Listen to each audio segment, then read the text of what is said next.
Hi folks, Puffin here with your Antifa News Briefa for now November 16th, 2021, just after midnight, middle of the night. But this one's about Facebook and things that need to come to light about Facebook.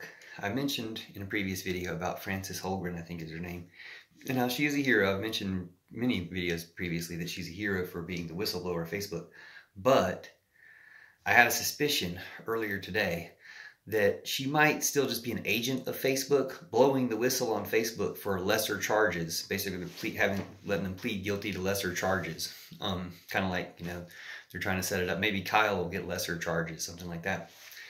But they need the full charges for the treason, genocide, and assaults on democracy that they, specifically Mark Zuckerberg personally, is guilty of. So you need to arrest Mark Zuckerberg. You seize Facebook. Nationalize Facebook means every country gets their own Facebook. That way you get everybody invested in it, everybody can get behind the plan, because they would be happy to have their own Facebook. Then you can have like a UN regulation. Anyway, that's the solution. And that solves a lot of problems, because when you arrest Mark Zuckerberg and when you seize that thing, Facebook, you don't have to get somebody to, get them to analyze it or get somebody else to analyze it. You don't have to do any of that stuff. You seize the company and then you analyze it, okay? Like a crime scene investigation. And so when you do that, you get a lot of benefit out of that. But one of the main benefits you get is all the information, except for what they scrubbed when they had their outage probably a week or two ago, whenever. You get the information that proves what they've been up to. So the sooner you do this, the better, so they can't clean up too much of their stuff.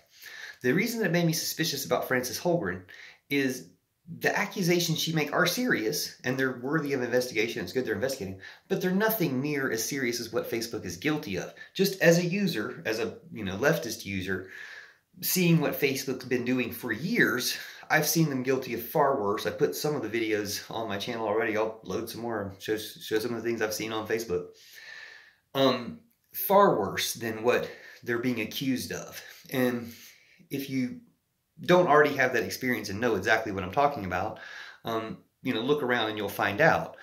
But the real thing is, it's just like their TV ads. If you've seen the TV ads recently where they're like, oh, how long has it been since the internet regulations? We need internet regulations.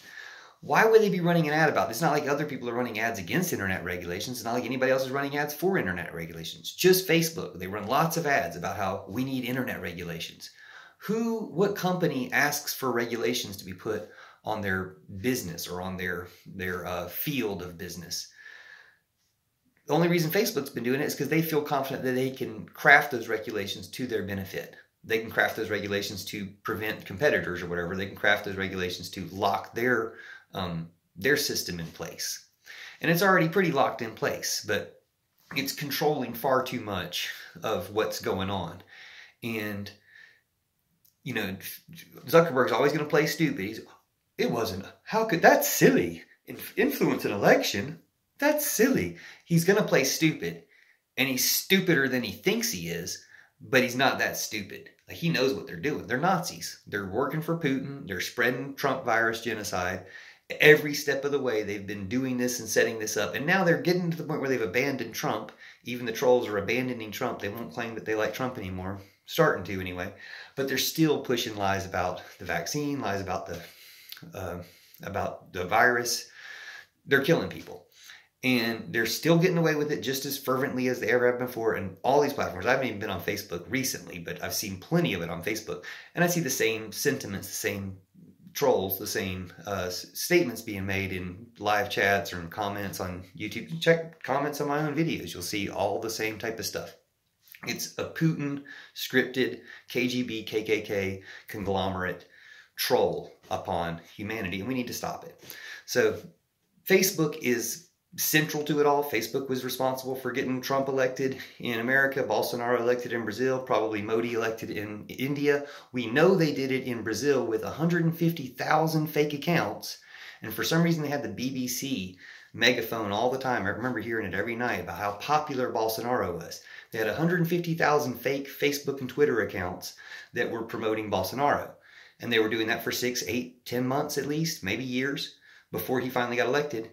And then 3 days before the election, they got caught or whatever, admitted that they had 150,000 fake accounts that they'd made and that they deleted 3 days before the election after the damage had been done. They'd influenced enough people to think he was popular. Did the same thing with Trump, and they're still doing it. They're still making it seem like these ideas are popular when they're totally not. We just saw a week ago Twitter admitting that they amplified right-wing speech to engage more people with anger, which when you think about it, if you could engage more people with anger with right or left-wing speech, they would amplify both. But left-wing speech is just true and will actually solve problems and isn't something to be argued about. If people actually talk about it, it'll just convince people. Whereas right-wing speech does make everybody angry. And think about it. If only less than 10% of people are right-wing, but they amplify it enough to make those people seem like they're 50%, so that 90% of the people get angry and stay on their platforms longer, well, that's their excuse. Oh, we got people angry and they stayed on our platforms longer, and our machine learning told us to keep doing it. But other people told you to stop doing it, and you listen to the machines? No, that's just an excuse. They knew it was for these Nazi genocidal ends. So, these heads of these companies are guilty.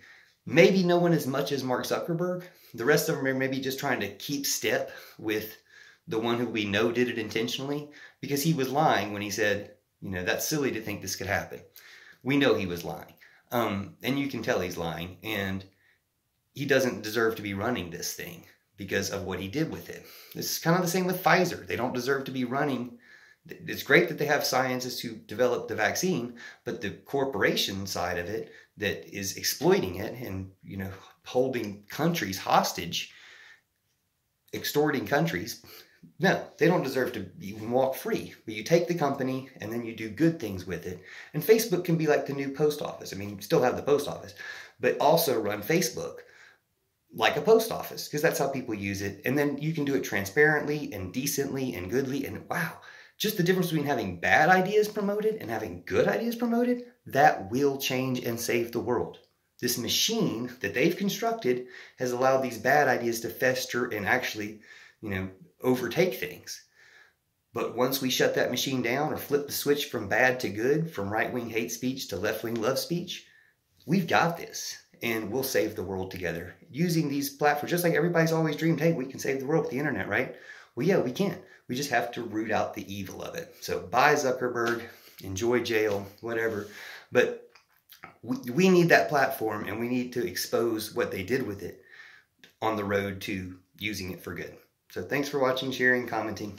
And thanks for letting me be here, YouTube. I know it's a touchy subject, but you're going to be on the good side too. You make me CEO. I'll make sure it happens. See you soon. Thanks for watching.